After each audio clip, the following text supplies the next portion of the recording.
Good morning, everyone.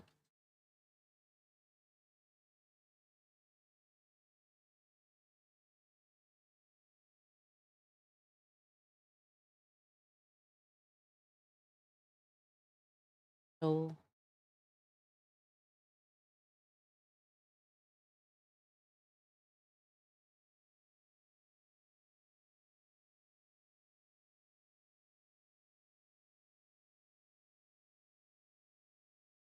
okay, let's begin the class, है ना?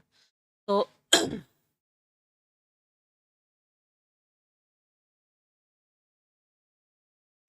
जो लास्ट क्लास था, there we studied the nature, है ना, and different types of labour जो कैपिटलिज्म से अराइज होता है. So today's class we will discuss कि कैपिटलिज्म अगर क्वेश्चन में पूछेगा तो कैसा पूछा जाएगा. Okay, they will never ask you direct capitalism बोल के वो लोग नहीं पूछेगा. They'll ask you about the globalization. There is a belief and there is a connection कि globalization basically expansion of capitalism ही है. तो ये क्वेश्चन सिविल सर्विस का सबसे फेवरेट क्वेश्चन होता है. ओके, तो क्वेश्चन कैसा पूछा जाता है? जैसे ये क्वेश्चन ऑलरेडी आ चुका है, that's why I am saying कि ग्लोबलाइजेशन चेंज कर ले. आप लोग का आंसर स्क्रिप्ट आज चेक हो जाएगा. Globalisation is an expansion expansion of capitalism. ये बहुत फेवरेट क्वेश्चन है सिविल सर्विस का. एक बार नहीं, दो दो बार आ चुका है ग्लोबलाइजेशन, एंड इवन एपीपीएससी भी ये क्वेश्चन पूछ चुका है. ओके, तो ये आपका फॉर्मेट है. तो इसको आप क्रिटिकली एनालाइज आप इसको क्रिटिकली एनालाइज करेगा for 10 marks. That means for 150 words. ठीक है, ये ऑनलाइन ऑफलाइन आप लोग सबके लिए है. Globalisation basically expansion of capitalism है. कैसे एक्सपांसन होता है उसको अभी हम लोग देखेंगे. ठीक है, it is considered spirit of capitalism जो होता है वही स्पिरिट एक्सपांशन फॉर्म में ग्लोबलाइजेशन बोलता है. ग्लोबलाइजेशन बेसिकली एक ऐसा मार्केट है जो सिर्फ कैपिटलिस्ट के लिए, नॉट फॉर द कॉमनर्स. समझ गया, ये वो कंसेप्ट को बोल रहा है. तो नेक्स्ट लेट्स सी कि ये कंसेप्ट आता कहाँ से है. Spirit of capitalism. They believe कि स्पिरिट ऑफ कैपिटलिज्म बेसिकली उसका जो एक्सपांशन है, द स्पिरिट को हम लोग कॉलोनाइजेशन मानता है. कॉलोनाइजेशन जो है, कभी कभी दे माइट आस्क यू क्या कॉलोनाइजेशन कैपिटलिज्म है, ये भी पूछा जा सकता है. ये एक फॉर्मेट हो सकता है. रिमेंबर, कैपिटलिज्म में जब कंट्रीज बहुत वेल डेवलप हो गया, जैसे कि आपका यूरोप. यूरोप में पहला डेवलपमेंट वहाँ आया, इंडस्ट्री वहाँ में सेटअप हो गया. जैसे कि यूके को ले लो, ब्रिटेन को ले लो. ब्रिटेन में पूरा इंडस्ट्री सेटअप हो गया, वहाँ में पूरा डेवलपमेंट हो गया. तब उसके बाद वो लोग क्या करता है, वो लोग को रॉ मटेरियल ज़रूरी होता है. और वही रॉ मटेरियल के लिए वो अपना कॉलोनाइजेशन यानी कि नेविगेशन को एक्सपांड करता है. और नेविगेशन को एक्सपांड वो कभी भी गुड होप के साथ नहीं. देयर ओनली टारगेट इज कि रिसोर्सेस को लिया जाए. And since time it was known कि इंडिया जैसे नेशन बहुत रिसोर्सेस में फेमस है. इसीलिए वो लोग जब हम लोग का यहाँ इन्वेट किया, वो लोग कभी भी बंदूक या तलवार लेके नहीं आए. वो लोग सबसे पहले बिजनेस प्रोडक्ट एंड मतलब आपको गुड डीड के साथ वो लोग आया है. तो जब कोई आपको बिजनेस प्रपोजल लेके आता है डेवलपमेंट के लिए, हम लोग उसको एग्री करता है और यहाँ में उसका कंपनी को सेटअप करने देता है. और यहाँ कंपनी सेटअप करके वो लोग का टारगेट क्या होता है, रॉ मटेरियल्स को परचेस करना. और इसलिए अगर आप हिस्ट्री ओपन किया, यू विल फाइंड कॉलोनाइजेशन में वो जो राजा मतलब वो जो मर्चेंट्स लोग था, वो लोग पर्टिकुलर एरिया को परचेस करता था.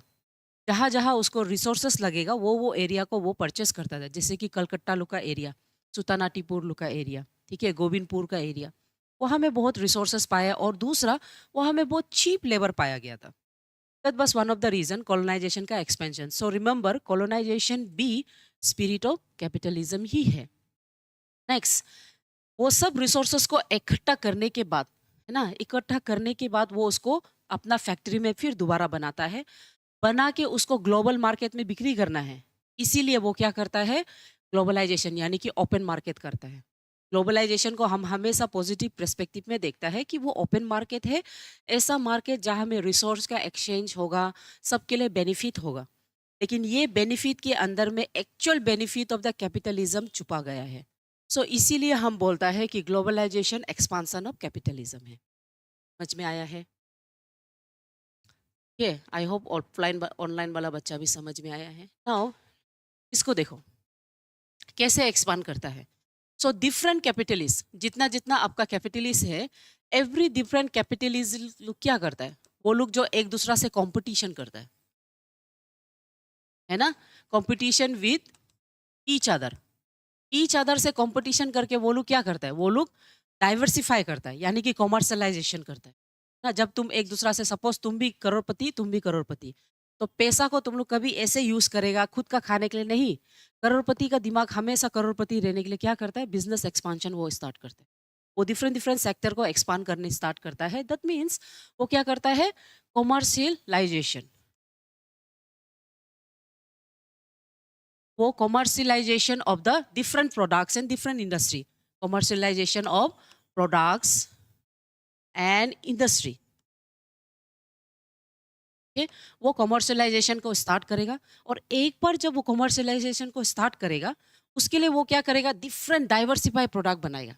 और ये डाइवर्सिफाई प्रोडक्ट को कौन सबसे ज्यादा अट्रैक्ट करता है, poor people and common man. Common man और पुअर पीपल, ये जो प्रोडक्ट होता है वो बहुत खींचता है हम लोग को, एडवर्टाइजमेंट जो होता है उससे वो हम लोग को खींचता है, और हम लोग पैसा नहीं होने से भी हम लोग जाके उसको परचेस करते हैं।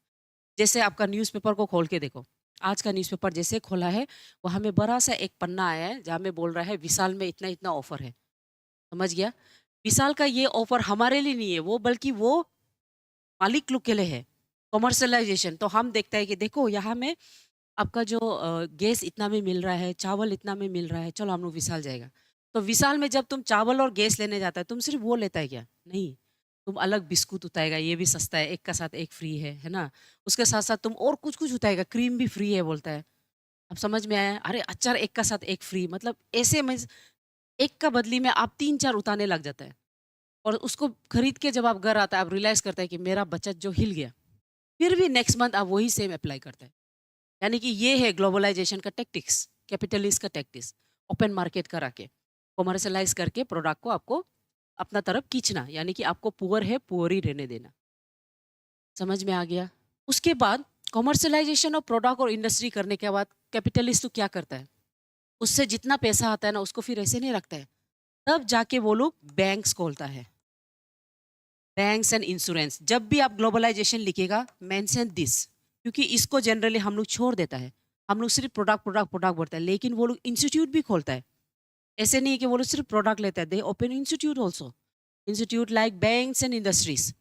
ऐसे इंस्टीट्यूट में फिर कौन, इससे कौन लोन लेता है, कॉमन आदमी लोन लेता है। आप बिलीव नहीं करेगा, एवरी बैंक में आप जाओ, पर्सनल लोन जो 19% है पता है, लेकिन कार लोन जो 11% है। समझ गया। एजुकेशन लोन 24% है। सोचो, पढ़ाई का लोन सबसे कम होना चाहिए, गाड़ी का लोन जो आपका लग्जरी है वो सबसे महंगा होना चाहिए, हाउस लोन जो नेसेसिटी है, बेसिक नेसेसिटी, वो सबसे कम होना चाहिए, लेकिन वो नहीं है। वो लोग का टारगेट यही है, लग्जरी चीज़ को खींचने के लिए 11%, एडुकेशन को 24% रखता है। आप सोच के देखो कितना महंगा है। तो कॉमन आदमी क्या करता है, जिसको एजुकेशन लेना है वो क्या करेगा, वो ज़बरदस्ती तब भी लेगा। समझ गया। तो यानी कि ये बैंक्स एंड इंडस्ट्री, यानी कि institution they will establish, institution establish करने के बाद इससे लोन फिर कौन लेता है, कॉमन पर्सन, फिर कॉमन पीपल, गरीब आदमी। ठीक है, फिर कॉमन पीपल क्या करेगा, इससे लोन लेगा, और वो लोन को फिर इंटरेस्ट को वो पे करेगा, और इंटरेस्ट किसका उधर जाएगा, फिर जाएगा आपका कैपिटलिस्ट के पास। मतलब वो लोग का ही फायदा। सो इसीलिए हम मानता है कि globalisation is nothing but the expansion of capitalism. Understood. ठीक है। सो इफ ऐसा क्वेश्चन आएगा, हम सबसे पहले आपको बार बार हम बोलता है, आप लोग का आंसर स्क्रिप्ट को तो भेज दिया है, शायद आज इवनिंग तक वो हमको मैसेज कर देगा। तो बार बार आप लोग लिखता है डेफिनेशन, डेफिनेशन मत लिखो। जब आपको क्रिटिकली एनालाइज दिया, not asking you the definition, definition is already known. आपसे जो बड़ा आदमी है, जो प्रोफेसर लोग चेक करता है, वो लोग को डेफिनेशन पता है। आपको जब बोलेगा हम globalisation is expansion of capitalism, आप बोलेगा कि ये जो मार्केट है जो स्टार्ट हुआ था for the benefit of the people, उसका जो लूप होल में we can find the essence of the capitalism, ऐसे आप स्टार्ट करें। ठीक है। उसके बाद आप बताएगा कि किस तरह से ग्लोबलाइजेशन का एक्सपांशन बेसिकली कैपिटलिज्म ही है। जैसे आप बोलेगा ग्लोबलाइजेशन का एक एस्पेक्ट है कॉलोनाइजेशन, है ना, वो भी बेसिकली रिसोर्सेज को लेने के लिए मतलब आपका कैपिटल इशू की करता है। उसके बाद कॉमर्शलाइजेशन, है ना, उसके बाद इंस्टीट्यूट स्टैब्लिशमेंट, ये सब में कौन सबसे ज़्यादा पिसता है? Common person. तो इसलिए आप इनडायरेक्टली बोलेगा that means we are all same, हम लोग एट लास्ट गरीब ही होना है, दैट्स वाई कैपिटलिज्म हम लोग को एक्सप्लॉइट कर सकता है। समझ गया? इतना समझा है? गुड। सो ये है कंटेम्प्ररी वर्ल्ड स्पेशली ग्लोबलाइजेशन को लेके, और ये क्वेश्चन रिपीटेटिव है, एपीपीएससी का क्वेश्चन है और सिविल सर्विस का क्वेश्चन है। जो सिविल सर्विस होता है वहाँ का क्वेश्चन फॉर्मेट को ही हम लोग का एपीपीएससी ऑप्शनल में फॉलो करता है। तो हर एवरी ईयर जैसे कि ये साल का भी देने से पहले जो क्वेश्चन पैटर्न होगा उससे आप अंदाजा लगा सकता है क्वेश्चन किस तरह से आएगा। ठीक है, समझ गया? Next comes your socialisms. Socialist को ज़्यादातर पूछता नहीं है, लेकिन उसका थोड़ा सा डेफिनेशन हम लोग देख लेगा। ठीक है,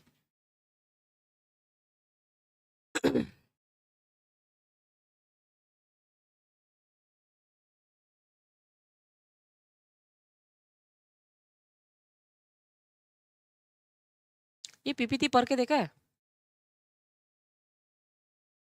हाँ, पीपीटी चैप्टर 2 का भी और ये वाला पीपीटी भी। ये पीपीटी पेपर 4 हम कल दिया तो है ना, दे दिया ना, परसों दिया हम। जी, okay, let's see this one. So कल हम लोग एक ग्राफ बनाया था, है ना, आपका एंशियन प्रिमिटिव। यस्टरडे हम लोग एक बनाया था आपका प्रिमिटिव प्रिमिटिव कम्युनिज्म के। उसके बाद हम लोग और एक साइकिलिक हम लोग स्ट्रक्चर बनाया था।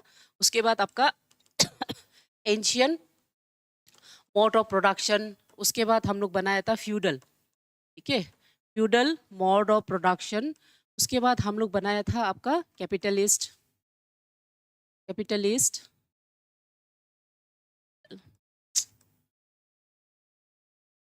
Capitalism mode of production. उसके बाद हम लोग बनाया था सोशलिज्म ना, उसके बाद कम्युनिज्म। हम लोग ये फ्लो चार्ट कल बनाया है। ठीक है, सो इसी के बारे में, यानी कि सोशलिज्म और कम्युनिज्म को हम लोग थोड़ा सा उसका डेफिनेशन अंडरस्टैंड देखेगा। उसके बाद वापस जो मैक्स का स्टडी है उसको फिर दोबारा देखेगा। सो सोशलिज्म क्या होता है? और इंडिया खुद को सोशलिस्ट स्टेट बोलता है ना, that means what?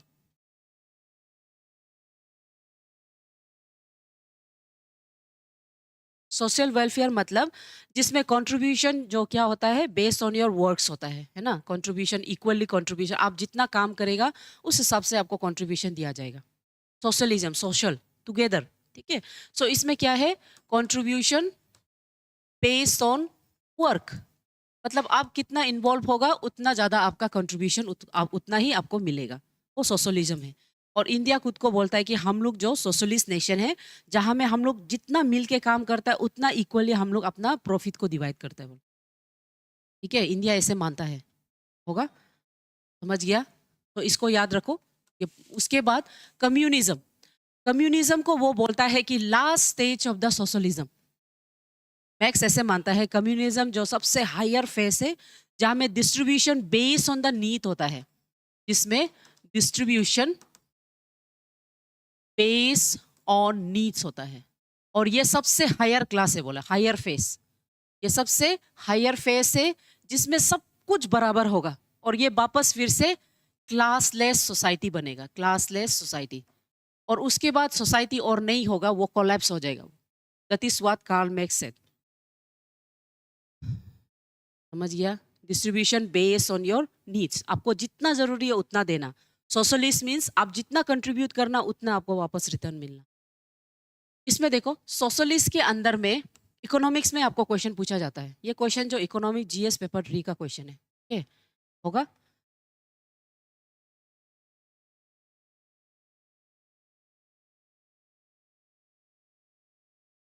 Holistic development, उसके बाद inclusive inclusive development,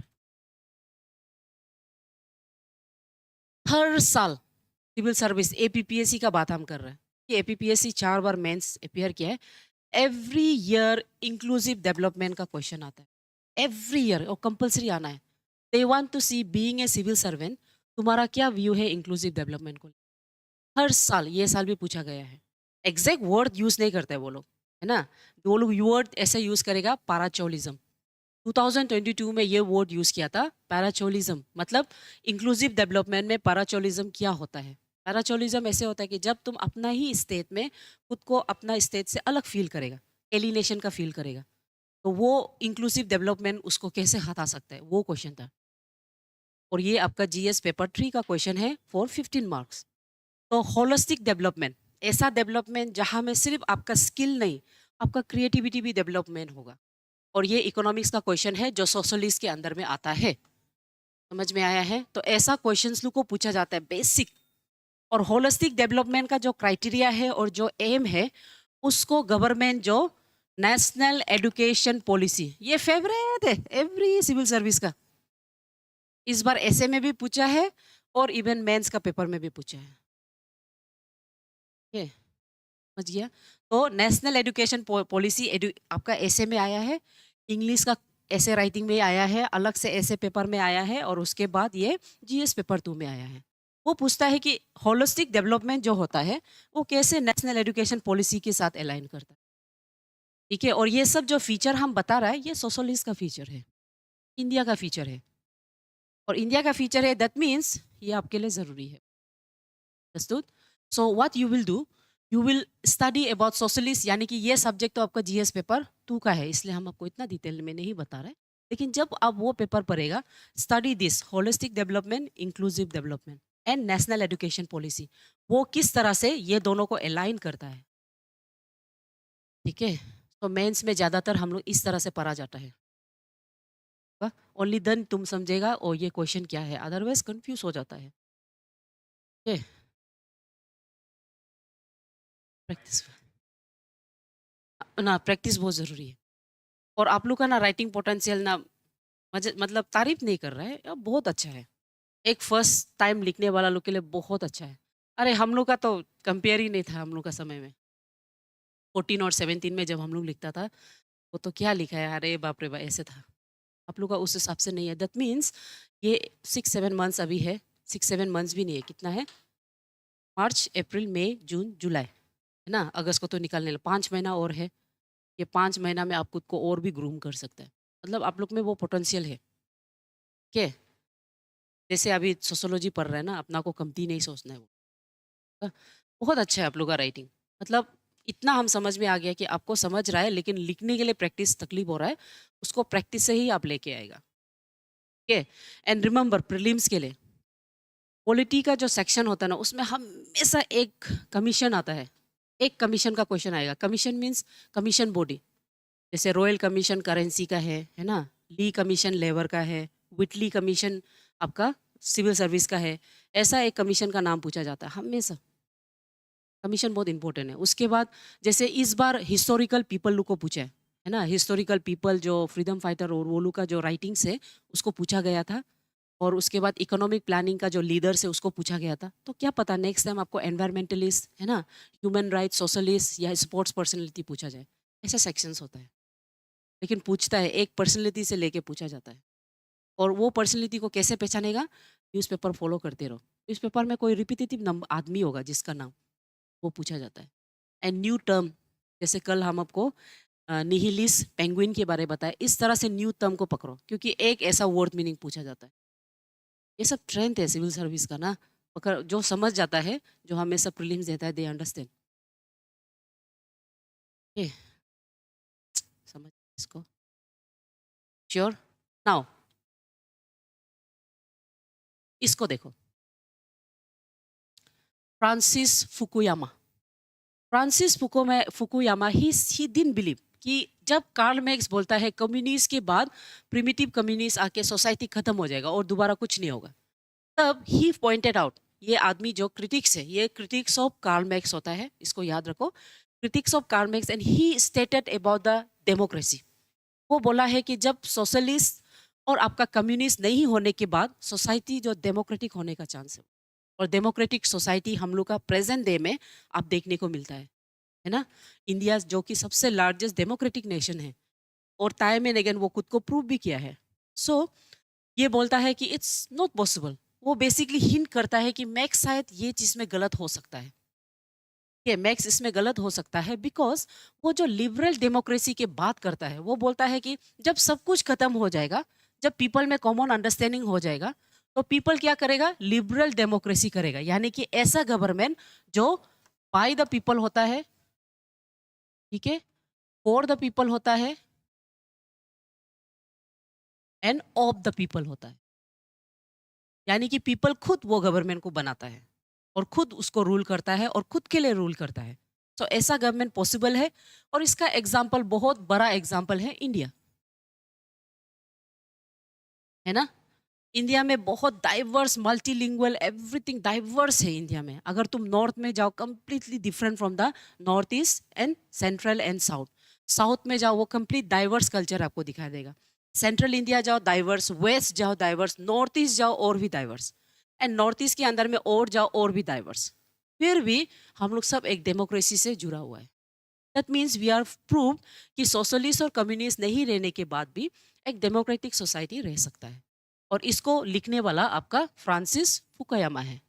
so sometimes जब आपका जो डायनामिक व्यू, यानी कि सोसाइटी का इवोल्यूशन डायनामिक व्यू के बारे में पूछने से आपको ये क्रिटिक्स का नाम मेंशन, जो बेसिकली हिंट करता है कि टू सम एक्सटेंट आपका कार्ल मैक्स भी गलत है। श्योर। नाउ एग्जाम में ना और एक पैटर्न का क्वेश्चन आता है, ऐसा पूछता है, idealistic societal view of Karl Marx. Idealistic society view of Karl Marx सिर्फ दो है, वो है सोशलिज्म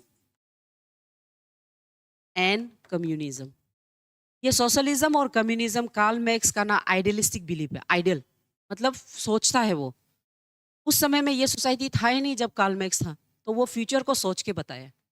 और उसके बाद अगर क्वेश्चन आएगा रियलिस्टिक, ठीक है, अगर क्वेश्चन आता है रियलिस्टिक, रियलिस्टिक सोसाइटी व्यू, अगर ये क्वेश्चन आएगा तो आपको लिखना है primitive communist nation, ancient mode of production, feudal mode of production and capitalist mode of production, इसको लिखना है।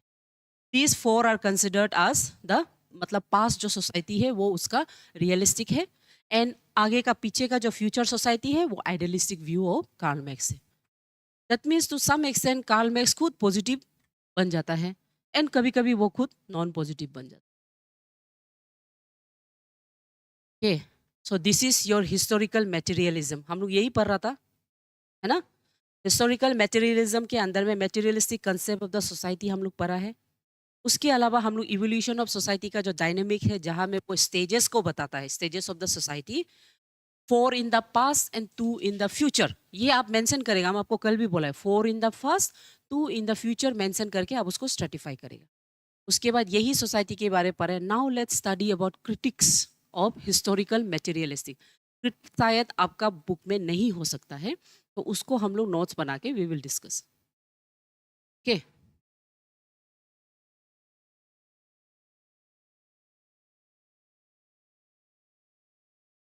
सो क्रिटिक्स के लिए हम क्या करेगा, हम यहाँ में यूज कर लेंगे इसको।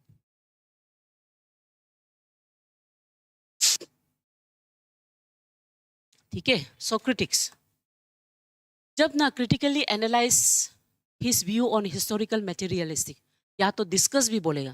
क्रिटिक्स का जो पॉइंट है उसको डालने मत भूलो, ठीक है। और उसके बाद जब वो एनालाइज बोलने से, आपको डिस्कस बोलने से, आप बाद में आपका जो व्यू है, व्यू हमेशा पॉजिटिव रखो। आप व्यू के साथ कंक्लूड, जैसे आप लोग बहुत सुंदर से लिखा है, लेकिन आप लोग फ्रेजेस यूज नहीं करते। जैसे पिंक पोलिंग स्टेशन आप बहुत अच्छा से लिखा है, लेकिन नोवेयर देयर वुमेन एम्पावरमेंट का जो प्रेजेस है, और वुमेन से जो प्रेजेस है, praises of the Rabindranath Tagore, उसको पढ़ो। रविंद्रनाथ टैगोर का फ्रेजेस वुमेन के लिए बहुत ब्यूटीफुल है, वुमेन को वो बहुत ग्लोरीफाई करता है, उसका फ्रेजेस को पढ़ो हमेशा, दोनों रविंद्रनाथ टैगोर और वुमेन।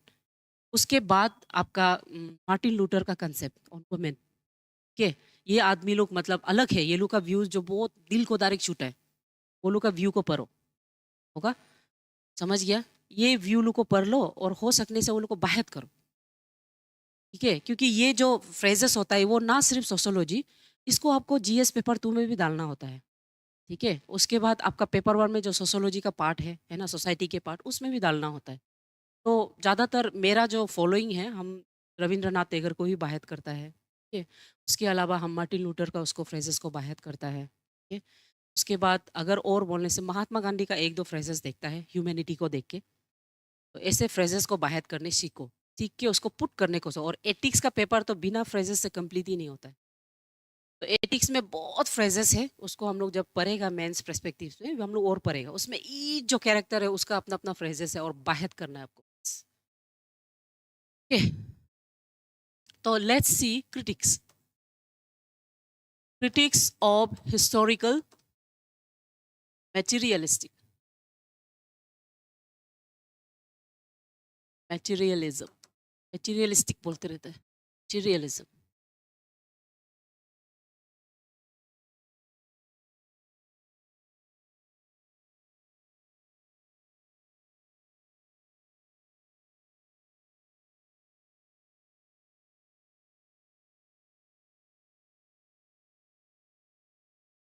ठीक है,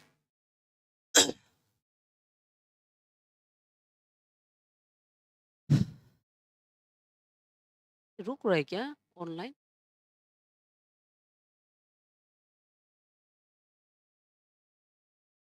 नेक्स्ट, जो फर्स्ट क्रिटिक है वो क्वेश्चन के तौर में पूछा जाता है।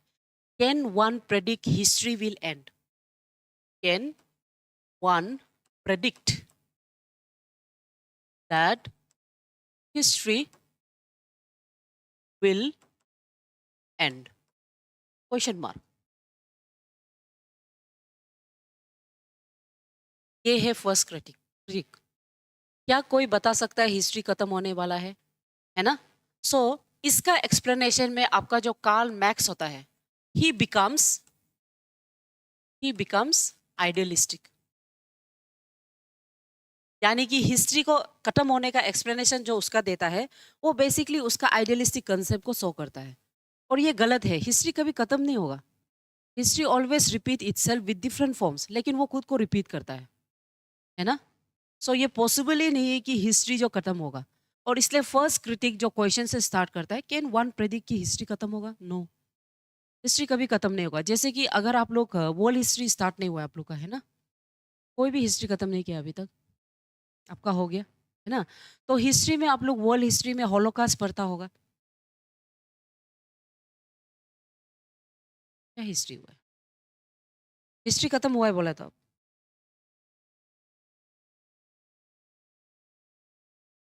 वर्ल्ड हिस्ट्री में ना ऐसा एक इंसिडेंट है, हॉलोकास्ट, याद होता होगा।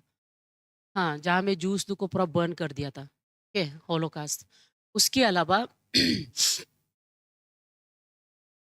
सिंगपोस, हम अरुणाचल इतना दूर का नहीं जाएगा, हम अपना नॉर्थ ईस्ट का ही जाएगा, ठीक है। अर्ली ये जो सांगपोस का जो रिवेलेशन है, रिवेलियन है, ये ब्रिटिश को सबसे ज़्यादा स्ट्रॉन्गेस्ट रिवेलियन वो लोग को दिखाई देता है। और साथ ही साथ ताई कामती का भी। तो वो लोग ताई कामती को सिर्फ डिस्प्लेस करता है एक जगह से दूसरा जगह, वो लोग को हर जगह में डिस्प्लेस करता है, ताकि वो लोग डिसयूनिटी होके वो लोग का स्ट्रेंथ जो इंक्रीज नहीं होगा, ठीक है, होगा। तो यहाँ पे जैसे कि सिंगपोस्ट को देख लो। ब्रिटिश क्या करता है, सिंगपोस्ट का सब विलेज जला देता है। उसका जितना पॉपुलेशन है, जो उसका सामने में सबको स्लॉटर करता है, सबको मरा देता है। ये ब्रिटिश का कंसेप्ट था कि कंप्लीटली वो कम्युनिटी जो है उसको खत्म कर देगा। वो लोग को सबको वो खत्म करके वो लोग क्या करता है, वो लोग का जो रास्ता होता है, मेन लेन में आने वाला रास्ता को भी वो लोग क्लोज कर देता है। वो लोग सोचता है कि वो लोग मर जाएगा, वो लोग का पॉपुलेशन गायब हो जाएगा। लेकिन वो लोग गायब नहीं हुए। They are still Arunachal's one of the major tribes, है ना? यानी कि हिस्ट्री जो कभी किसी चीज़ को ख़त्म नहीं कर सकता है, जैसे जूइश लोग का केसेस हुआ है, हॉलोकॉस्ट का। सो इसीलिए मार्क्स को सब वही क्वेश्चन पूछता है, क्या तुम हिस्ट्री को ख़त्म हो जाएगा प्रेडिक्ट कर सकता है? वो पॉसिबल ही नहीं है। इसीलिए मटेरियलिस्टिक हिस्टोरिकल मटेरियलिज्म जो है, वो जो हिस्ट्री को ख़त्म कर देता है, यानी कि उसका जो डायनेमिक व्यू है, वो बोलता है कि सोसाइटी कम्युनिस्ट के बाद ख़त्म हो जाएगा, मैक्स का कहना। तो वो चीज़ को वो गलत ठहराता है और वो उसका फर्स्ट क्रिटिक है। समझ में आया है? ठीक है? उसके बाद सेकंड, सेकेंड है history is product of accident. Second critic ये बोलता है कि history is the product of accident, और इसको कार्ल मैक्स रिकॉग्नाइज नहीं कर सका है। History is the product of accident and Karl Marx fail to recognise it. Karl Marx इसको पहचानने में वो उसको नहीं पहचान सका है।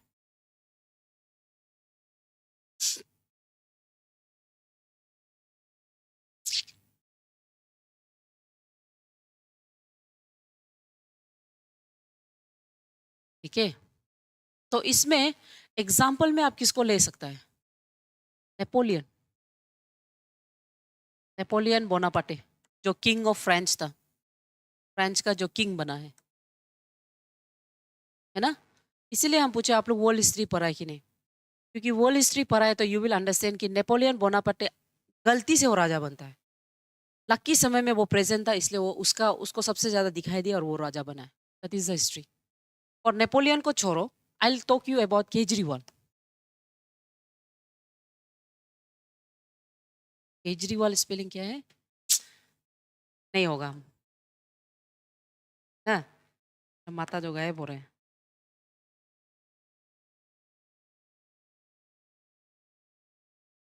Arvind Kejriwal. Kejriwal is a product of accident, पता है? अरविंद केजरीवाल को हम हिस्ट्री का प्रोडक्ट मानता है जो एक्सीडेंट से निकला है। वो हाउ सो? कैसे वो निकला है केजरीवाल? ऑनलाइन वाला बच्चा लोग, केजरीवाल कैसे निकला है? अरविंद केजरीवाल की बात बोल रहा हूँ मैं, जो आपका लीडर है। हाँ, chief minister, Delhi former chief minister. Online वाला एनीवन?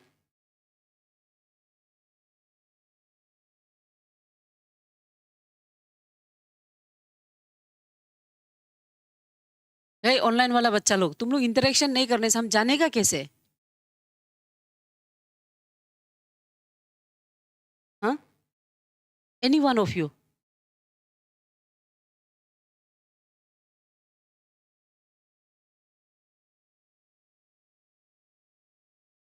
हाँ, नो आइडिया मैम। हाँ, वेरी गुड, नो आइडिया रंबो। अरविंद केजरीवाल कौन है वो तो जानता है ऑनलाइन वाला स्टूडेंट लोग, आई होप सो, क्योंकि ऑफलाइन वाला लोग मालूम है।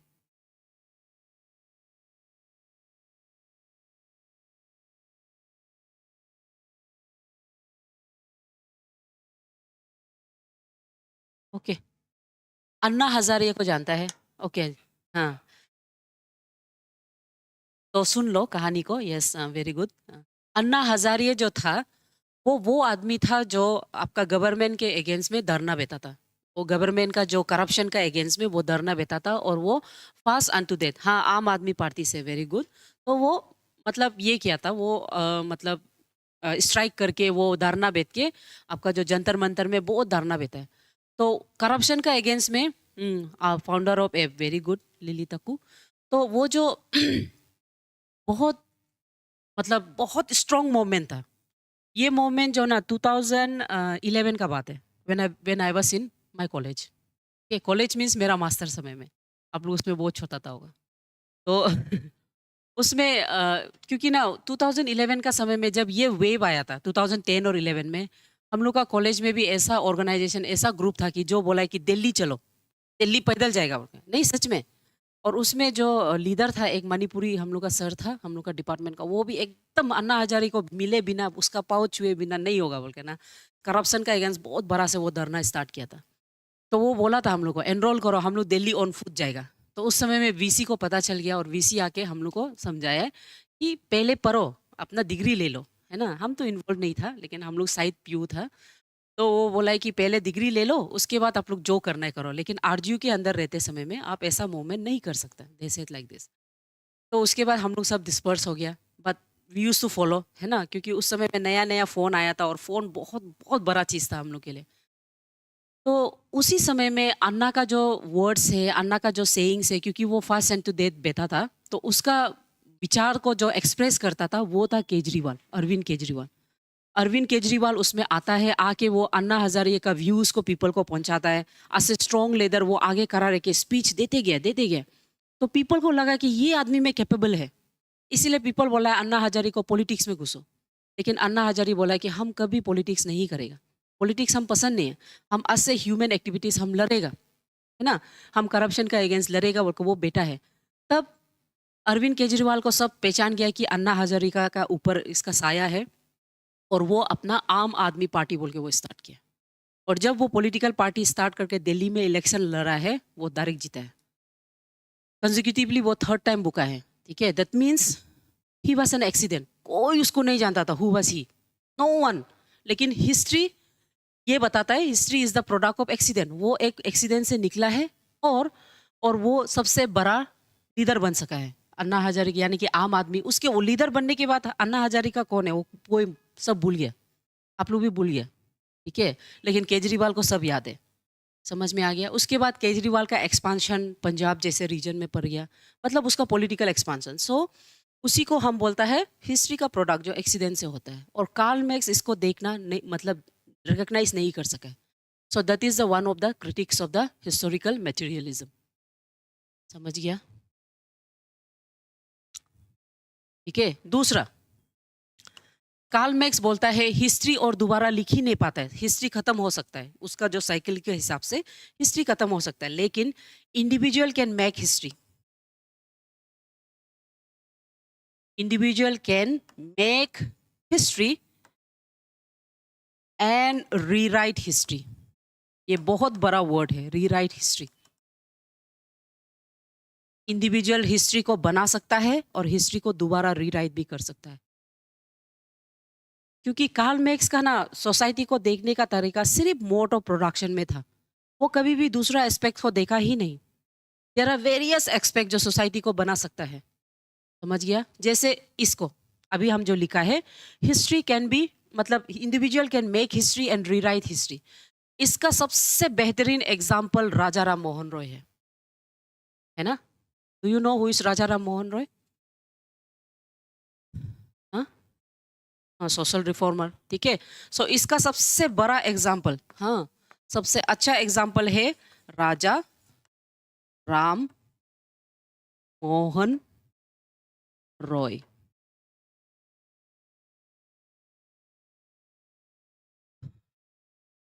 हाँ, yes, reformer, very good, rainbow.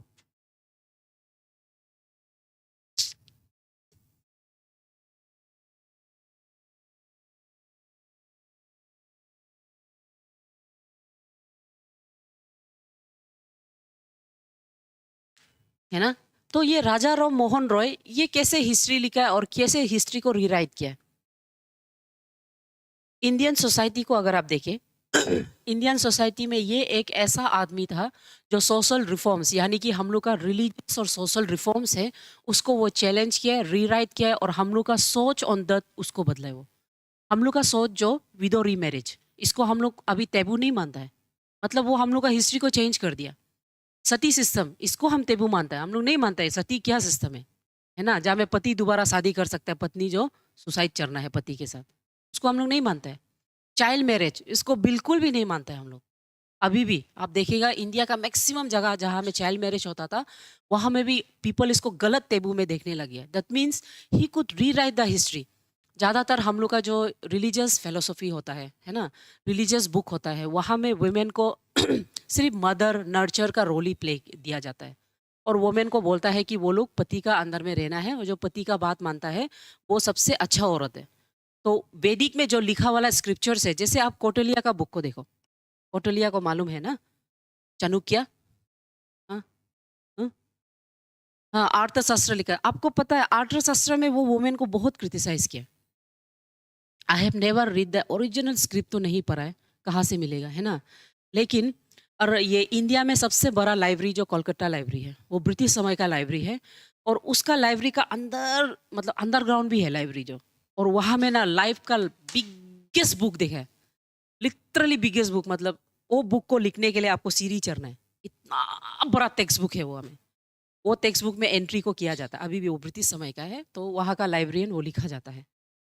तो उसका जो राइटिंग है वहाँ में there are certain extract, women empowerment का कुछ कुछ एक्सट्रैक्ट लिखा है, तो वहाँ में एक छोटा सा स्क्रिप्ट दिखाई दिया, चालुक्य का व्यूज, चालुक्य बोलते हैं चाणक्य का व्यूज। चाणक्य जो वुमेन को बोलता है कि वुमेन जो माइंड को पोल्यूट कर सकता है, and women the reason because of जिसके वजह से वार लड़ा जाता है, and that is true to some extent.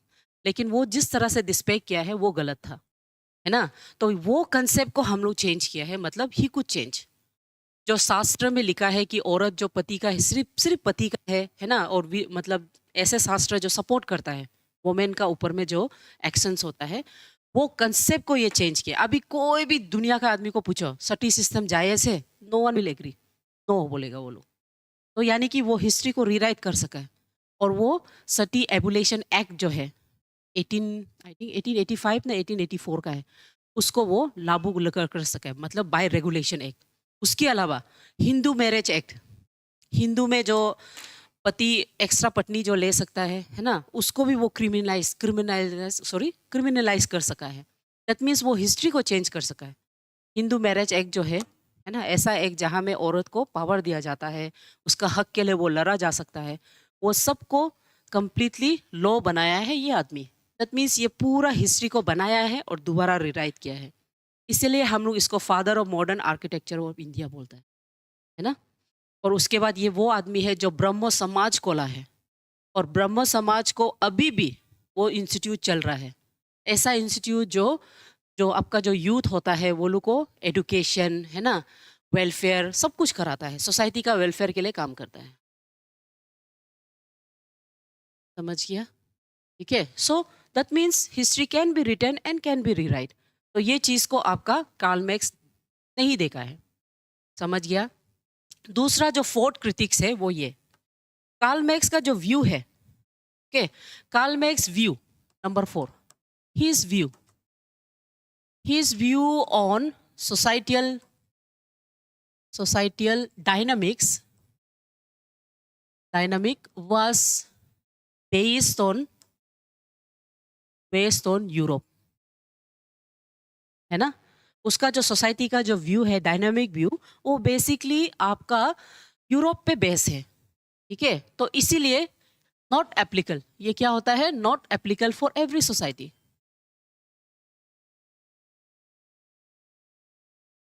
Not applicable for every society, हर सोसाइटी के लिए ये एप्लीकेबल नहीं हो सकता है ना।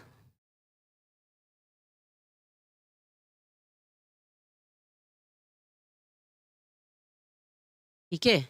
ये कौन सा सोसाइटी के लिए एप्लीकेबल ज्यादा नहीं दिखता है? हम्म, हाँ हाँ, इंडिया के लिए नहीं है, ठीक है। सो ये एग्जाम्पल में ज्यादातर लोग इंडिया को यूज करता है। इंडिया का सोसाइटी को ये एक्सप्लेन नहीं कर सका है, मतलब उसका जो हिस्टोरिकल मैटेरियलिज्म वो इंडिया का सोसाइटी को नहीं बता सका है, मतलब इंडिया सोसाइटी उसको फॉलो नहीं करता है। जैसे कि ही सेड एग्जाम्पल, यूरोप, ठीक है, यूरोप में आपका फ्यूडल लॉज आया है ना, फ्यूडल लॉज लुक आता है, और फ्यूडल लॉज से चेंज होके ये जो क्या होता है, इसके बदले में कैपिटलिज्म आ जाता है, ये बताया यूरोप का। लेकिन इंडिया में कभी भी फ्यूडल लॉज नहीं था, किंग था, है ना। और किंग था इंडिया में, किंग के समय में मत्ती आपका खुद का था, मत्ती जो आपका खुद का था, आपका राजा था, मत्ती खुद का था। अब वहां में जो भी ग्रो करता है उसको ईयरली आप राजा को पहुंचा देते हैं, दैट्स इट, ये था सिस्टम, ठीक है। तो किंग, और इसमें जब चेंज हुआ है, क्या हुआ है, नेशनल मूवमेंट स्टार्ट हुआ है। ये था इंडिया का डिफरेंस। इंडिया में कैपिटलिज्म स्टैब्लिश नहीं हुआ है। जब किंग के अगेंस्ट मींस ब्रिटिश कॉलोनाइजेशन के बाद, इसमें कॉलोनाइजेशन को भी मेंशन कर लेते हैं हम लोग, ठीक है। कॉलोनाइजेशन होने के बाद, उसमें चेंज होने के बाद वो कैपिटलिस्ट नहीं बना है, बल्कि वो नेशनलिस्ट मूवमेंट स्टार्ट हुआ है हम लोग का। उसके बाद we became independent democratic nation,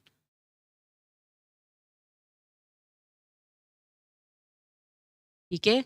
तो ये क्वेश्चन है आपका 2022 का, in what extent Marxian theory of feudal mode production relevant to India, this is the question, ठीक है। क्वेश्चन है क्वेश्चन है in what context.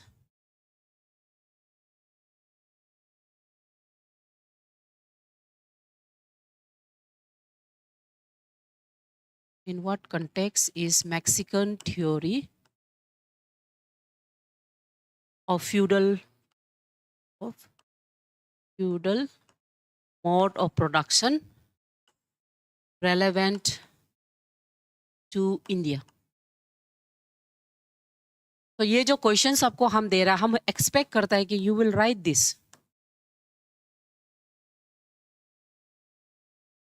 Keep on writing. जब एग्जाम आएगा ना, कुछ नहीं करना है, इसको वापस निकालो फरो बस, क्योंकि इसी से आने वाला है. ये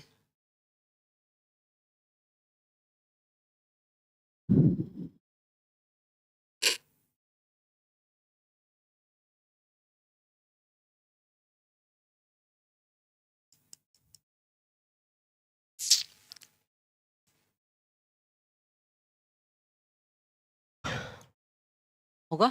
तो ये क्वेश्चन है in what context is Marxian theory of feudal mode of production relevant to India. तो ये इंडिया से कैसे रेलेवेंट होता है और कैसे नहीं होता है, उसको याद रखो. इंडिया में शुरुआत में किंग था, किंग एंड पीपल. और पीपल लोग का क्या पास था, वो लोग का पास अपना लैंड था. ठीक है, तो अपना लैंड में वो लोग प्रोडक्शन करता था, और ये प्रोडक्शन को ईयरली वो किंग को देता था. तो किंग क्या करता है, किंग वो लोग को प्रोटेक्शन देता है, प्रोटेक्शन फ्रॉम एक्सटर्नल फोर्सेस. ये जो ईयरली देता है, ईयरली प्रोडक्ट किंग को देता है, दिखाई दे रहा होगा ना.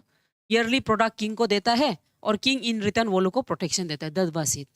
उसके बाद कॉलोनाइजेशन, जो स्पिरिट ऑफ कैपिटलिज्म है ना, उसके बाद क्या होता है, इंडिया में कॉलोनाइजेशन स्टार्ट होता है. ये कॉलोनाइजेशन से क्या चेंज होता है, किंग जो रिमूव हो जाता है, यहाँ से किंग जो रिमूव हो जाता है, किंग को हटा दिया जाता है. किंग रिमूव होता है, और जिस जिसका पास मती होता है, वो जो क्या करता है, अपना जो लैंड, यानी कि लैंड ओनर्स, ये लैंड ओनर्स लोग फ्यूडल नहीं है, वो लोग स्लेब नहीं रखता है. लैंड ओनर्स लोग क्या करता है, ये लोग अपना जो लैंड है उसको ब्रिटिश को देता है, और ब्रिटिश उसमें क्या इस्टेब्लिश करता है, इंडस्ट्री इस्टेब्लिश करता है. ठीक है, और जिसके पास मती नहीं है वो यहाँ में वर्कर बन के आ जाता है. That is the different. ठीक है, उसके बाद जब वो लोग को ब्रिटिश का सिस्टम, यानी कि ये वर्कर जो ब्रिटिश से एक्सप्लॉइट हो रहा है, और साथ ही साथ ये ओनर लोग से भी एक्सप्लॉइट हो रहा है. ओनर लोग थोड़ा ब्रिटिश के साइड भी है, थोड़ा वर्कर की साइड भी है, दोनों साइड. और इसलिए जब ओनर और वर्कर लोग मिल के ब्रिटिश के अगेंस्ट लड़ता है, तब हम लोग का नेशनल मूवमेंट स्टार्ट होता है. फ्यूडलिज्म से कैपिटलिज्म नहीं जाता है. और नेशनलिस्ट मूवमेंट स्टार्ट होके जब हम लोग को इंडिपेंडेंस मिलता है, हम लोग डेमोक्रेटिक नेशंस बनाता है. So that is what is difference between India and Europe.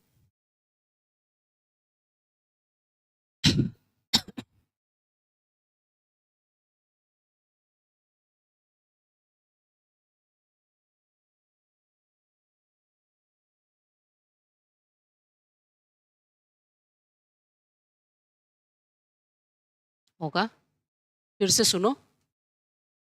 India में शुरुआत में किंग है और पीपल है, पीपल का अपना लेन है, वो किंग का लेन नहीं है.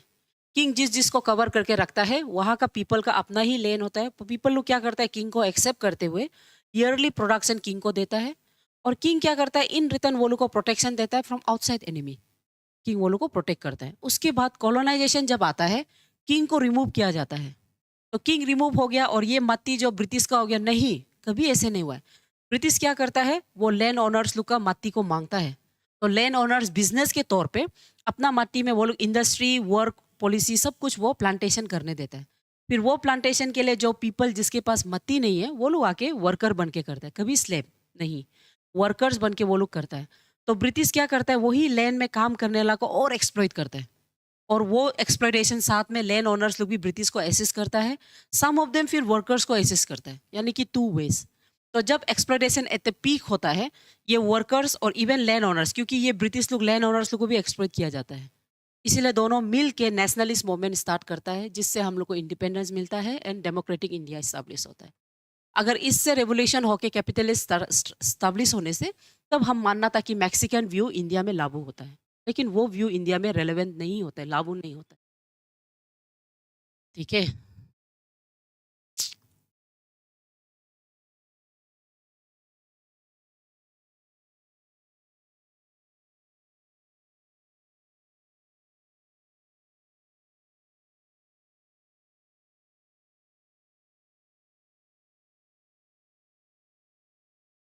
Okay,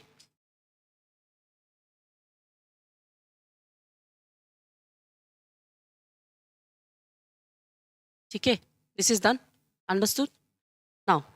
Then let's begin with one of the important topics of Karl Marx, class and class struggle.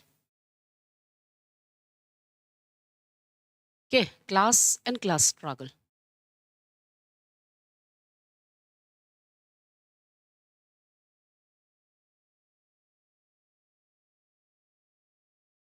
ये दिखाई देता है ना बोर्ड में? क्लास, क्लास क्या है? हिंदी में बताओ क्लास क्या है, then you will understand.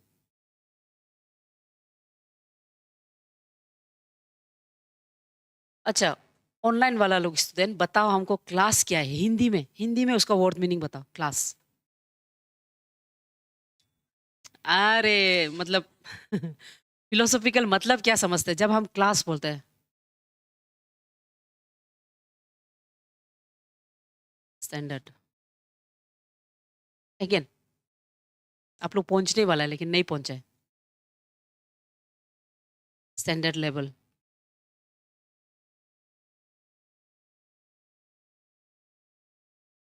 Online वाला बताओ, any one of you. Jagat, class, Jagat, जगह जगह लिखा है क्या class? Rambo, any one?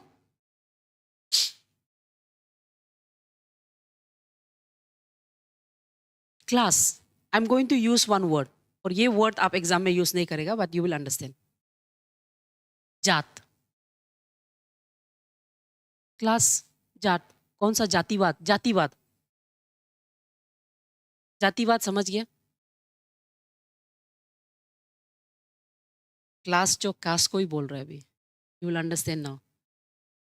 Karl Marx कभी भी कास्ट वर्ड यूज नहीं किया, ही सेड क्लास, क्योंकि उसके समय में कास्ट को क्लासिफाई वो नहीं किया है. सो वो क्लास और कास्ट ये दोनों को ऑलमोस्ट बराबर वो अलाइन करता है.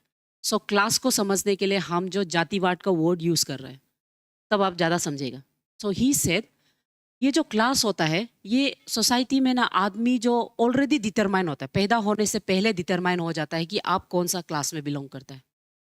ठीक है, क्लास का नेगेटिव एस्पेक्ट्स को ही हम कास्ट बोलता है, जातिवाद. तो वो बोलता है कि सोसाइटी में according to Max, men are born in society in which property relationship have already been determined. Property का रिलेशनशिप आप पैदा होने से पहले डिटरमाइन हो गया, और ये प्रॉपर्टी का जो रिलेशनशिप है वो आपको स्ट्रेटिफिकेशन में रखता है. समझ में आया? यानी कि वो आपको जातिवाद का जो कैटेगरी है उसमें वो रखता है, बोलता है. That is what he said. And he said the property relationship give life to various classes, यानी कि बेस्ड ऑन द प्रॉपर्टी वो बोला है. लेकिन इंडिया में प्रॉपर्टी के अलावा वो आपका based on the religion concept से आपको डिवाइड किया जाता है, तब जाके हम उसको कास्ट बोलते हैं. लेकिन कोर कंसेप्ट वही है. समझ में आया? इंडिया में पैसा से ज़्यादा आप कौन सा जाति से आप पैदा हुआ है वो मैटर करता है. You won't believe there are still some places जिसमें एक civil service officer, IAS officer, वो छोटा जात होने से भी आईएएस ऑफिसर बनने के बाद भी जब बड़ा जात जाता है उसके सामने से, वो उसका कुआं से पानी नहीं पी सकता है, पार्टी में वो आगे बात नहीं कर सकता है. देयर आर सर्टन थिंग्स वो अभी भी बहुत स्ट्रॉन्ग और प्रिविलेंट है. तो ये चीज़ कहाँ से आता है?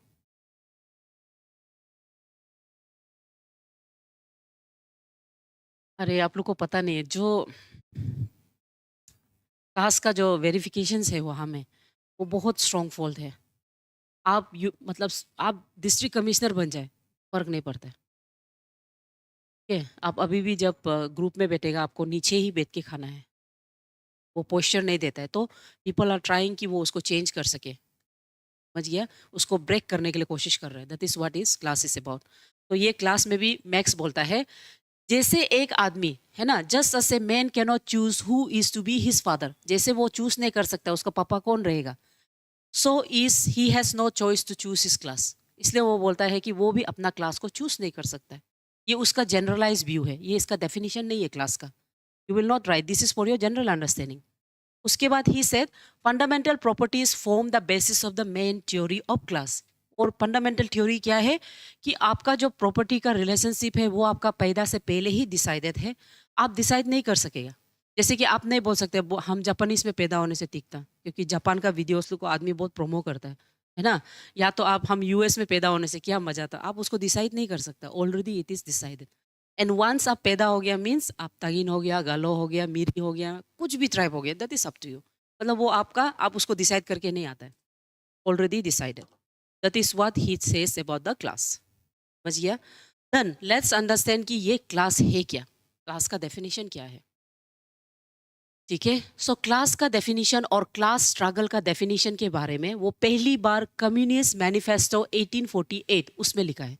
ये बुक को अगर आप याद करके एग्जाम में लिख सकता है आंसर स्क्रिप्ट में, तब बहुत अच्छा होता है। ठीक है, so you have to understand कि क्लास का बारे में और क्लास स्ट्रगल दोनों, क्लास और क्लास स्ट्रगल के बारे में सबसे पहले वो अपना बुक कम्युनिस्ट मैनिफेस्टो ऑफ 1848 में वो बताया गया है। सो क्लास है क्या? क्लास बेसिकली अगर डेफिनेशन बोले, group of people sharing the same position in the process of production. अगर ये नहीं समझा तो सिंपल डेफिनेशन ये है, relationship of an individual to mode of production. ये है individuals relationship to mode of production. और ये रिलेशनशिप को कौन डिसाइड करता है? नो वन, कोई डिसाइड नहीं कर सकता है। पैदा हो गया है ना, पैदा हो गया, ठीक है, उसको हम लोग कोई डिसाइड नहीं कर सकता। दैट इज आपका फेथ। समझ गया? नाउ मैक्स जो ना ब्रॉडली दो ग्रुप में क्लासिफाई किया। एक्चुअली मैक्स का क्लासिफिकेशन में there are 6 group.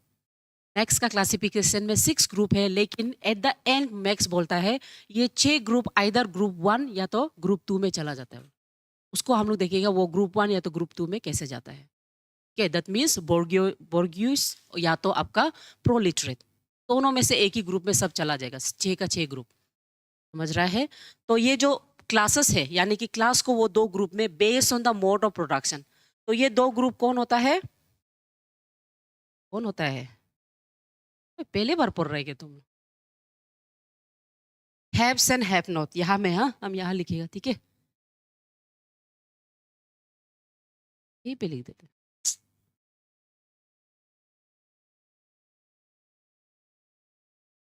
Right here. अरे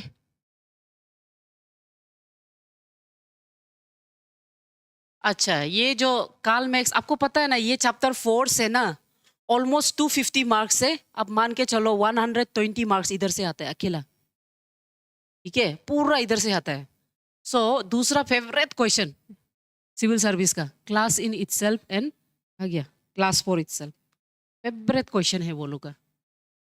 ठीक है, सो ये जो क्लासेस को वो दो ग्रुप में डिवाइड किया है, और वो ग्रुप का डिवीजन जो based on the mode of production है, प्रोडक्शन से रिलेशनशिप। ठीक है, और ये ग्रुप है अर्निंग प्रॉफिट, यानी कि हैब्स, जो हैब्स है जिसके पास है उसको वो हैब्स बोला है, और हैब्स का मतलब है योर कैपिटलिस्ट। और उसके बाद दूसरा है हैव नॉट। ठीक है, हैव नॉट का मतलब है योर प्रोलिटेरियट्स। ये दोनों दोनों ग्रुप में डिवाइड किया है, होगा, यानी कि this will be the owner and this will be the workers. ठीक है, कैपिटलिस्ट एंड वर्कर्स। उसके बाद ही सेड दो क्राइटेरिया है जिसकी वजह से ये दो क्लास निकलता है। मतलब ये क्लास जो है डिवीजन अचानक से नहीं निकला है, वो बेसिकली दो फिनोमिना से निकलता है। That phenomena is class in itself and class for itself. ये बहुत सबसे कॉमन क्वेश्चन, इसको अच्छे से पढ़ो और इसके बारे में नोट्स बना के रखो। क्लास इन इटसेल्फ का मतलब क्या है? According to Karl Marx, he said कि क्लास इन इटसेल्फ एक ऑब्जेक्टिव क्राइटेरिया है। ठीक है, वो इसको डायरेक्ट ऑब्जेक्टिव क्राइटेरिया बताया। He said it is an objective criteria where people वो जो क्या होता है, अनअवेयर होता है। पीपल जो unaware of its societal product. Societal product मतलब पीपल जो अपना इकोनॉमिक वैल्यू, अपना जो सोशल रिलीजियस वैल्यू, उसको वो लोग पता नहीं होता है, वो लोग कॉन्शियस नहीं होते। दैट मीन्स ये वो स्टेट है जहां में people are not self conscious, where people are not self conscious of its status, of its class। जब पीपल लोग सेल्फ कॉन्शियस नहीं होता है, when people are not self conscious of its class, तो वही स्टेज को हम क्लास इन itself बोलते हैं। और ये स्टेट में ना एक्सप्लॉयटेशन का कंसेप्ट या तो कॉन्फ्लिक्ट का कंसेप्ट कभी नहीं निकलता है। ठीक है, यानी कि ये स्टेज में कॉन्फ्लिक्ट और एक्सप्लॉइट, ठीक है, वो नहीं निकलता है, उसका कोई ज्ञान नहीं होता है वो लोग को। लेकिन जैसे ही वो समझ जाता है conflicts of the thoughts, religion, production, है ना, तब जाके क्लास फॉर इटसेल्फ निकलता है, यानी कि वर्कर क्लास का कॉन्शियसनेस निकलता है। तो जब आदमी का कॉन्शियसनेस निकल जाता है फॉर पर्टिकुलर चीज, तब उसमें और भी कॉन्फ्लिक्शन हर एक चीज में आपको दिखाई देगा, और उसी को वो क्लास स्ट्रगल बोलता है। समझ गया? सो क्लास फॉर इटसेल्फ क्या है? वो सब्जेक्टिव क्राइटेरिया है जब आदमी जो कॉन्शियसनेस आ जाता है। समझ गया? हाँ, जो क्लास इन इटसेल्फ के बारे में, क्लास इन इटसेल्फ ना ऑब्जेक्टिव क्राइटेरिया है, ऐसे क्राइटेरिया जहाँ में आदमी को सेल्फ कॉन्शियस या तो अवेयरनेस नहीं होता है। अवेयरनेस अबाउट व्हाट, ये क्वेश्चन हो सकता है। Awareness about their social condition, economic condition, political condition, religious condition, जहाँ में वो एक नॉर्मल एक कम्युनिटी पीपल बन के रहता है, यानी कि ट्राइबल सोसाइटी जैसा। समझ गया? उसमें कोई कॉन्फ्लिक्ट या तो स्ट्रगल दिखाई नहीं देगा आपको, पीपल उसमें अवेयर ही नहीं होता है। That is what is known as class in itself. तो इसका एग्जाम्पल में हम क्या बोल सकता है, जैसे आपका ट्राइबल सोसाइटी। ट्राइबल सोसाइटी कैसा सोसाइटी होता है? कम्युनिटी सोसाइटी, है ना, जिसमें सब कुछ हम लोग कम्युनिटी का बेस पे देखता है ना। उसके बाद क्लास फॉर इटसेल्फ फिर क्या होता है? क्लास फॉर इटसेल्फ, ठीक है, class for itself according to Marx वो तब होता है जब स्लोली स्लोली आदमी जो कॉन्शियसनेस डेवलप होता है। ठीक है, देखो, ग्रेजुअली वो डेवलप कॉन्शियसनेस, जब वो कॉन्शियसनेस डेवलप हो जाता है तो वो ऑटोमेटिकली एक दूसरा का कॉन्फ्लिक्ट को समझने लग जाता है, स्ट्रगल को, difference view in the religion, social, political, economical, सबको वो पहचान जाता है। तब जाके वो क्लास फॉर इटसेल्फ से निकलता है आपका क्लास स्ट्रगल। क्लास स्ट्रगल ऐसे नहीं आता है। स्ट्रगल कब स्टार्ट होता है? जब आप रियलाइज करता है, और ये रियलाइजेशन को क्लास फॉर इटसेल्फ बोलता है। ये दोनों चीज सबसे ज्यादा आने वाला क्वेश्चन है, ये एक साथ पूछा जाता है इसको। मैक्स व्यू उन क्लास फॉर,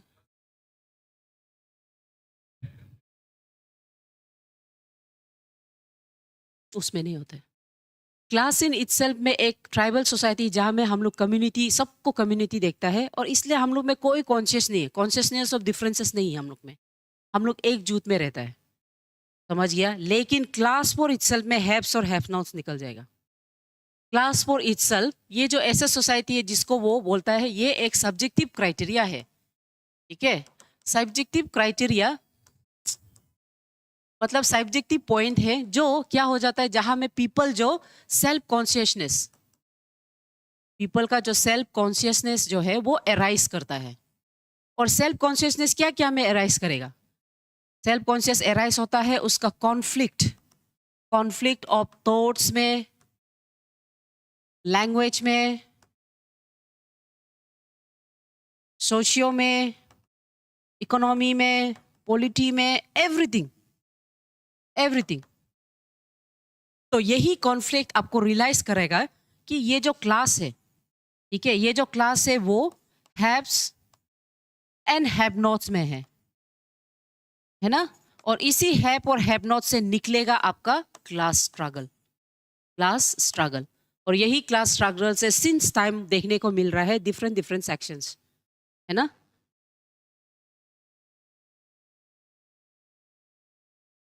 हम्म ये कॉन्फ्लिक्ट से ना आप क्लास के बारे में समझ जाएगा। क्लास कैसा होता है? क्लास मतलब इंडिविजुअल का relationship with mode of production होता है। वही मोड ऑफ प्रोडक्शन में आपको अलग-अलग कैटेगरी में डाला जाता है। जैसे कि जिसके पास सब कुछ है वो लोग हैव्स हो जाता है और जो इसके पास नहीं है, जो हैव्स के साथ काम करता है वो वर्कर्स बन जाता है, हैव नॉट्स। तो ये क्लासिफिकेशन को वो बताता है। ये फिर से सुनो। क्लास फॉर इटसेल्फ तब आता है, ये एक subjective criteria, subjective means change होता है। क्लास फॉर इटसेल्फ तब आता है जब आदमी जो सेल्फ कॉन्शियस, आदमी के अंदर में सेल्फ कॉन्शियस रियलाइजेशन आ जाता है कि I need this for my survival and I need to control them. समझिए? तब ये रियलाइजेशन आता है। तो यहाँ में आदमी का ना, ये रियलाइजेशन से आदमी का कॉन्फ्लिक्ट थॉट्स आता है। आप और मेरा थॉट्स कभी सेम नहीं होगा। We both will we have different thoughts. हम लोग का डिफरेंट अंडरस्टैंडिंग होगा। इकोनॉमिक पॉलिटी को लेके अलग-अलग अंडरस्टैंडिंग होगा। तो ये बीच में कॉन्फ्लिक्ट निकलेगा। और ये कॉन्फ्लिक्ट में जो अगर ज़्यादा स्ट्रैटेजिक और जो ज़्यादा पावरफुल है, वो कैप्चर करेगा दूसरा को। और इस तरह से आपका क्लास फॉर्मेशन हो जाएगा, have and have not formation होगा, जो आगे जाके एट द पीक में क्लास स्ट्रगल को पैदा करेगा। तो class for itself and class for itself and class in itself, ये लोग क्राइटेरिया है जो आगे जाके क्लास स्ट्रगल करने देता है। उसको रिमेंबर।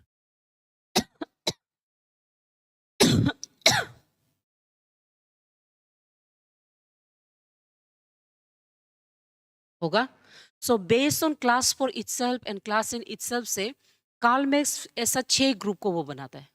और 6 ग्रुप को बनाने के बाद ही से बाद में जितना भी ग्रुप बनो, आइदर वो हैव्स और हैव नॉट्स में आ जाएगा। ठीक है? तो वो 6 ग्रुप कौन है? उसको यहाँ में नोट्स में शायद नहीं दिया है, तो we will write that one. Okay, you will understand what are those group.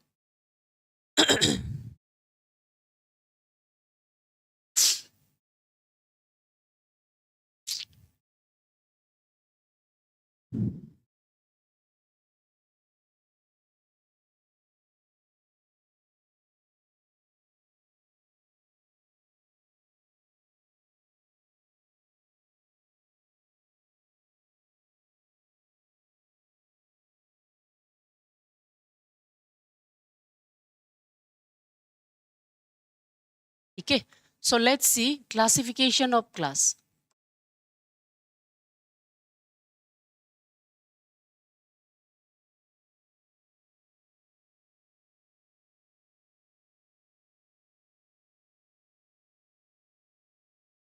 सो सबसे पहले बोर्गियस, सही है स्पेलिंग प्रोनाउंसिएशन? बोर्गियस, बोर्गियस यानी कि योर कैपिटलिस्ट। ये वो ग्रुप है जिसके पास सब कुछ है। They are the haves of society. ठीक है? हैव्स ऑफ सोसाइटी ज्यादातर बहुत फ्यू इन नंबर होता है ना? सो वो कैरेक्टर नहीं चाहिए। वी विल सी बाकी चीज को, इतना समझने से हो जाएगा। हैव्स। उसके बाद दूसरा है आपका प्रोलिटरेट्स।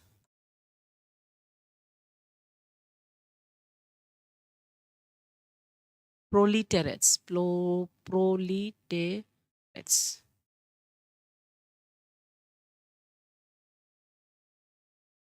Proletariats.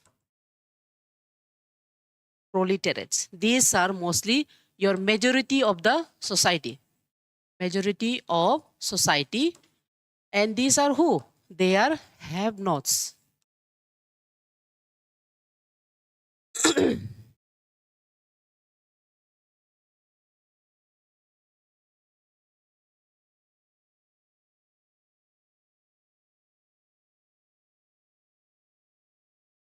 उसके बाद number 3 is your petty bourgeoisie. पेटी बोर्गियोसिस लोग ज़्यादातर स्मॉल प्रॉपर्टी ऑनर्स लोग होता है, जो अपना जो प्रॉपर्टी है उसको लास्ट में क्या करता है, वो लोग रेंट में देता है। That's it. ठीक है? These are small land owners. होगा? एंड इसको देखो, अकॉर्डिंग टू कार्ल मैक्स वो बोलता है पेटी बोर्गियोस जो होता है वो लेटर ऑन अपना लाइफ में प्रोलिटरेट्स बन जाता है। प्रोलिटेरेट्स बन जाता है, मतलब वो लोग भी वर्कर ही बन जाता है वो, ठीक है। और जब वो वर्कर बन जाता है, ये फिनोमिना को हम बोलता है पोपराइजेशन, यानी कि पोपराइजेशन मतलब आदमी गरीब का गरीब ही रहेगा। पोपर, पोपर मीन्स क्या है? हाँ, गरीब ही रह जाएगा। वो गरीब कैसे बनेगा उसको हम लोग देख लेगा, है ना। उसके बाद नंबर 4, लंपेन प्रोलिटरेट्स।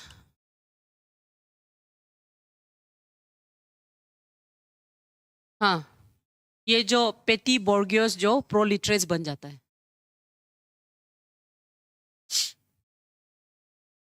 ये लोग बेसिकली सबसे डेंजरस होता है बोलते हैं, ठीक है। These are dangerous criminal class,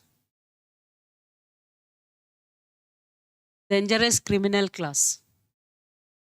और ये लोग में ज़्यादातर ये लोग में कोई कॉन्शियसनेस नहीं होता है और कोई रिवोल्यूशनरी नहीं होता है, इसलिए ये लोग कोई फर्क नहीं पड़ता ये लोग कौन सा क्लास में रहो, ठीक है। उसके बाद ही सेड लैंडलॉर्ड्स।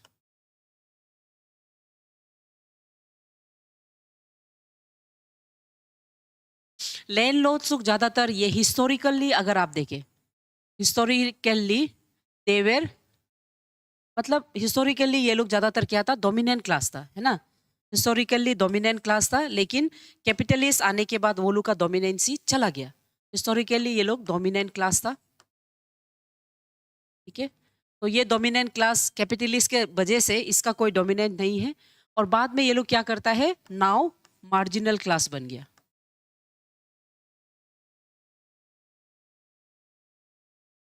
नाउ वो लोग मार्जिनल क्लास बन गया, ठीक है। और लास्ट में नंबर 6, पीसेंट्रीज।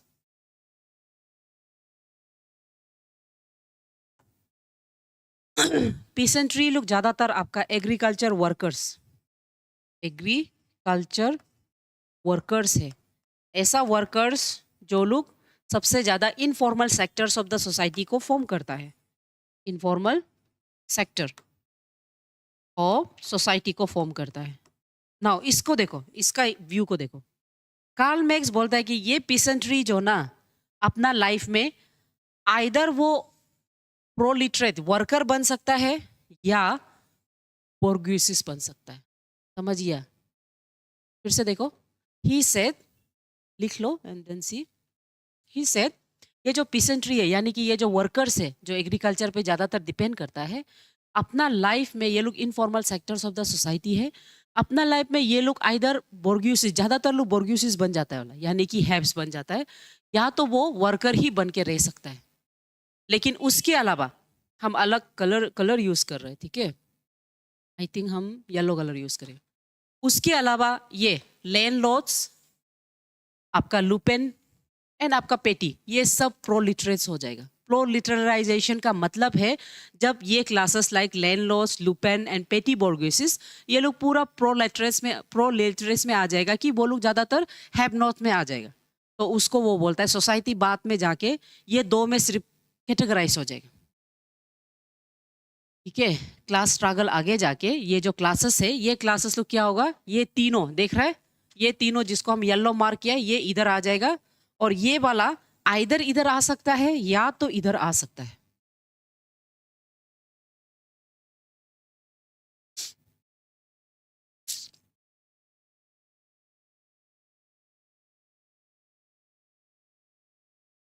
इसका एग्जाम्पल हम एक आदमी का एग्जाम्पल देगा। I won't say the name, क्योंकि आप लोग वो आदमी को जानेगा होगा।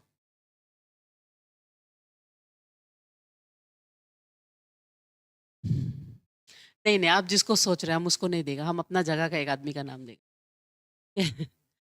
देर is one person in our place, Daporijo का, okay? वो आदमी बहुत बहुत गरीब था। They were very poor. पिताजी जो जंगल में ही काम करता था, दे वर वेरी पुअर।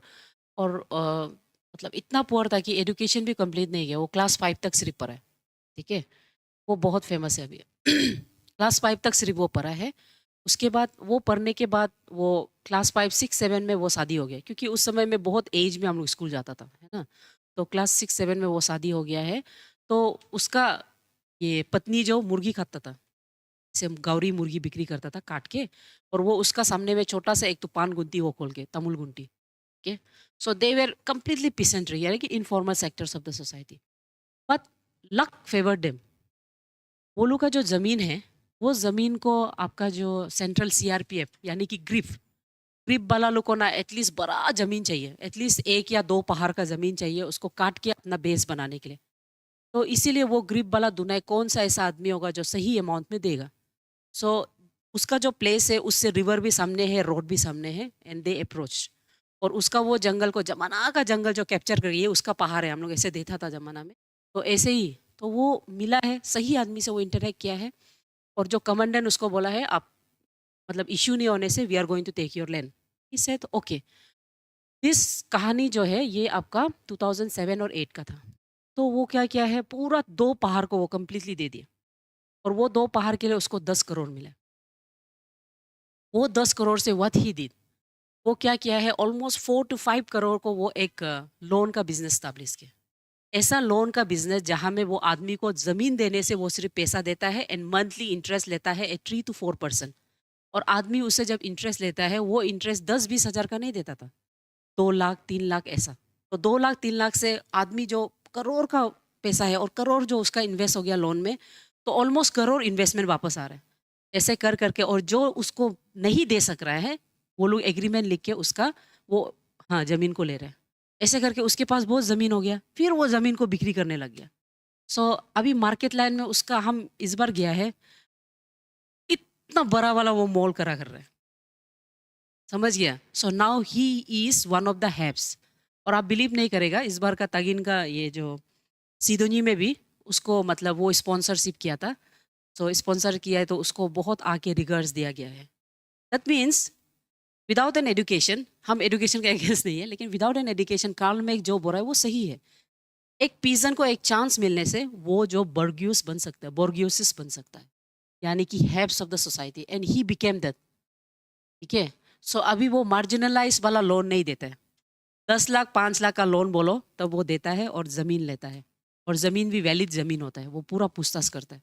ऐसे करके डेली मंथली, और वो अगर आप 10 लाख लेगा वो आपको 3% देगा, 2% देगा। तो 10 लाख का 2% 20,000 हर महीना आपको देगा, वो भी उसका अकाउंट में चला जाता है। ऐसे करके उसका बैंकिंग इतना बड़ा हो गया, बैंक है उसका अपना, और वो बैंक को वो रजिस्टर्ड भी किया है। वो बैंक में अभी कुछ-कुछ औरत लोग क्या करता है, सेल्फ हेल्प ग्रुप का एसोसिएशन फॉर्म करके उसके वहाँ में खाता खोलता है। तो वो औरत को मंथली पैसा देता है, दुकान सिस्टम नहीं होता है। ऐसे करके उसका बिज़नेस एक्सपांड हो गया। अभी वो जो लेटेस्ट गाड़ी है वो पकड़ता है। सोचो 2007 और 8 में उसका कंडीशन कैसे था? And now you see he is one of the haves of the society, जहाँ वो जाता है पीपल से, "अरे तुम आया है क्या sir?" So this is what happens. इसी को हम बोलता है कि आपका जो पीसेंट्रीज़ है, वो लोग बर्गोसिस, या तो वो लाइफ भर वर्कर बन के भी रह सकता है। तो इसी को कार्ल मैक्स पहचाना है, and this is one of the class of the Karl Marx. समझ गया? समझा है? सो नेक्स्ट क्लास में we will study about class struggle. Class struggle basically class for itself से कैसे निकलता है, और क्लास स्ट्रगल क्या है एक्चुअली में, ठीक है, उसको पढ़ेगा। एलिनेशन पढ़ेगा, नेगेशन नेगेशन पढ़ेगा, क्योंकि हिस्टोरिकल मटेरियलिस्टिक और हिस्टोरिकल डायलेक्टिक्स ऑफ थॉट्स है, वो तो आपको हम शुरुआत का क्लास में पढ़ा लिया। और उसके बाद कुछ कुछ क्रिटिक्स देके वील ट्राई कि हम लोग मैथ्स को खत्म करें। ठीक है? समझ गया? ओके, ऑनलाइन वाला बच्चा लोग भी समझ गया? आंसर्स जो है आप लोग का आज दिया जाएगा, ऑनलाइन लोग का चेक हो गया है, और जिसका नहीं हुआ है प्लीज़ लिखो, और आज जितना क्वेश्चन दिया है उसको भी लिखो। ओके?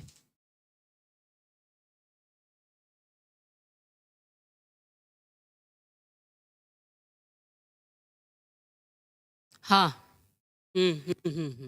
हिस्टोरिकल मटेरियलिज्म का जो फर्स्ट स्टेज है ना, हाँ, वो क्लास इन इटसेल्फ होगा, क्योंकि उसमें कोई कॉन्शियसनेस नहीं है, हम लोग सिर्फ प्रोडक्शन करना है, नीड जो ज़रूरी था, ठीक है, यानी कि प्रिमिटिव कम्युनिज्म का जो सोसाइटी है वो क्लासिफाई करेंगे, वो सही बैठेगा उसमें।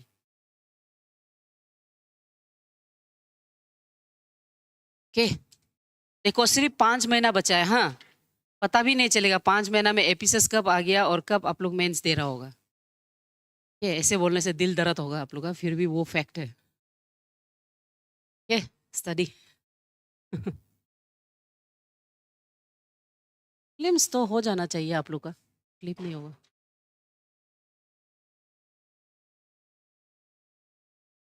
जीएस तो